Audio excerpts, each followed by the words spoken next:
In this tutorial, I'm going to present how you can create engaging PowerPoint presentation slides for thesis or dissertation defense, and I'm going to give some examples that you may want to model when you're doing your own. The first is the title slide. This will include the following information: the title of your thesis, the full name, degree and the department, your supervisor or supervisors if you have more than one, the institution, and the date of your presentation. This is an example that I'm making available to you. You can see the title: Effectiveness of a Creativity and Innovation Mobile App in Enhancing Critical Thinking Skills Among Vocational Education Students. These are the information that need to contain in the title slide of your thesis dissertation presentation.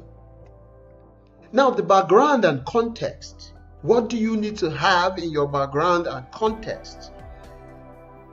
This is where you establish the contents and why the topic matters. Okay? And it should include the following information: the brief background, real-world problem or statement or situation. Okay, that is the context. Let me give you this example. And I read, vocational students often lack critical thinking skills, yet these are crucial in today's job market. Traditional teaching methods are not interactive or engaging. So you want to bring a solution to counter this problem that you have. So this is an important real-world problem that you also need to support with previous research, okay? Because when you make certain quotations, you can also use previous findings to back them up. That leads to the next important slide, which is the problem statement. What is the purpose of this interesting slide? This defines the core issues your research addresses. For example, despite the importance of critical thinking in vocational education, students in Nigeria demonstrate low performance in tasks requiring analysis, synthesis, and evaluation. There is a lack of digital tools that foster such skill. So this is a problem that you have identified, which you want to investigate and proffer solutions to. All right, so this should appear in your problem statement, and it should be kept simple. You don't have to copy the entire writing paragraphs under problem statement and paste them into this slide. You should look out for the key issue there, the key point, and then drop them there for your audience to see. Because when you're making a presentation, it's important that you allow your audience to be able to read through your slide even when they sit at far end of the presentation room or hall.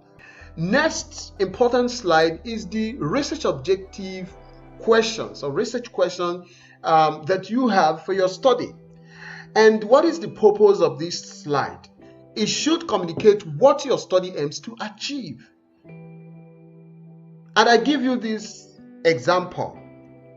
To develop a mobile app that enhances creativity and innovation. 2. To determine the effect of the app on students' critical thinking skills. Then, research question: what is the effect of the mobile app on critical thinking performance among vocational students? So your research objectives or specific objectives and research questions should look like this. Okay, so you just drop them point by point using bullet points, just like I have here. And this helps to keep the attention of your audience intact. Next is the significance of the study. It should be in your thesis dissertation slide. What is the purpose of this slide? This shows the value and beneficiaries of your work, who will benefit from this study, when you are done, when you have published it. Example, let me read. This research helps curriculum developers integrate mobile apps into instruction, provide teachers with an innovative tool, and enhances vocational students' 21st century skills. So it should be about value and who will benefit from your research findings. Next is the literature review summary. So the literature review is mostly found in chapter 2 of Thesis or Dissertation, and in most cases people have a lot of pages in the literature review. So what do you need to put in the slide for the literature review? This particular slide explains that to you.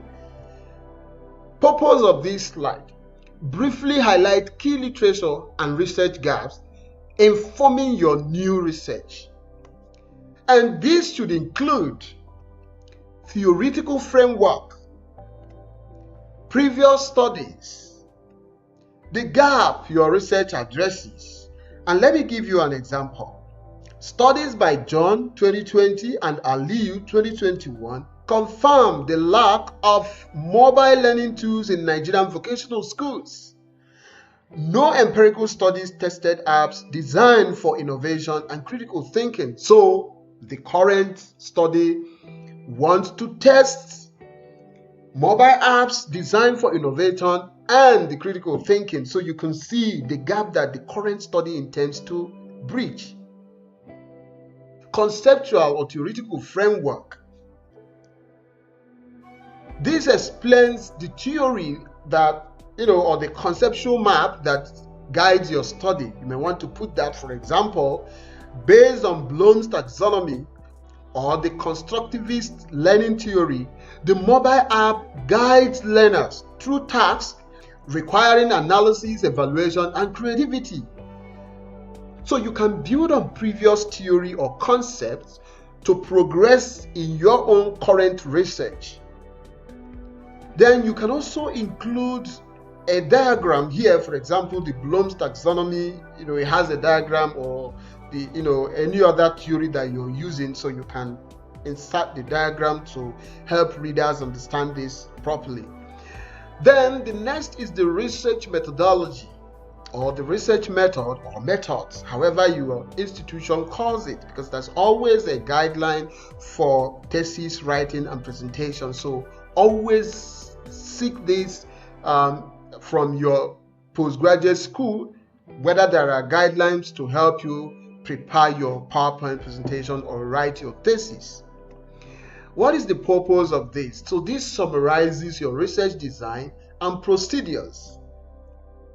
It includes the following: design. So let's take, for example, we chose quasi-experimental design. Then we want to talk about the sample and location of the study, instruments and data collection, analysis method.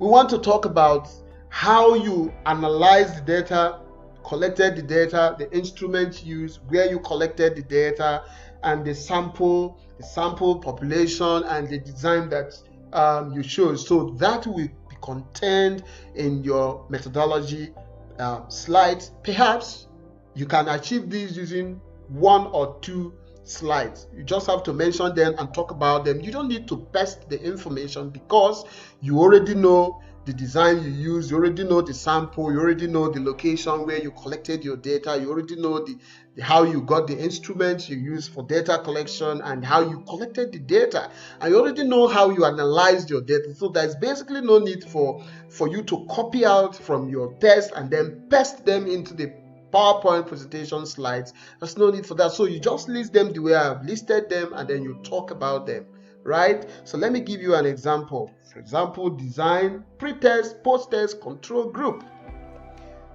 Sample size, I use 120 vocational students. 2, critical thinking assessment rubric is the instrument I use for data collection. Analysis, I used Ancover using SPSS. Brilliant. Very simple. So you don't need to crowd the PowerPoint presentation slides with lots of tests for your viewers to struggle with. Next is development of the mobile app, if applicable. In this case, I talk about mobile app development. So let's say this is an important slide that needs to be there. And then what is the purpose of this slide? Briefly show your innovation if you developed one. That is why I said if applicable. An example, a 5-module Android app named ThinkUp was built with Java. It includes interactive challenges, real-world problems, creativity prompts, and gamified rewards. So this is how you can summarize it, and then you now talk about it. Everything you have to say shouldn't be pasted into Microsoft PowerPoint presentation slides. It should be listed and then you talk about it. Then you can include screenshots of the app if you have some. Next is the results and findings section or slide. What is the purpose? Here you need to present the core findings concisely, should be presented concisely. Example, students who use the app had significantly higher post-test scores and the p-value is less than 0.01, and the app improved analysis and problem-solving abilities. You can use simple tables and chart graph to show these findings if you want, right? Let us go to the discussion of your findings. This explains what the findings mean and relate them to your literature. In most cases, people just copy the entire work and drop into that. No.